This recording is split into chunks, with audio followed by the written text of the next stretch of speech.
yüreğinin sesini duyaydı. Ertirim günlüydüm giyeceğim sen.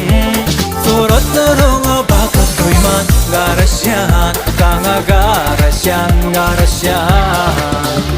Seni terk edip bormayı, ya dedip bormayı, senin başka ne deyip bormayı. Seni terk edip bormayı, ya dedip bormayı, senin başka ne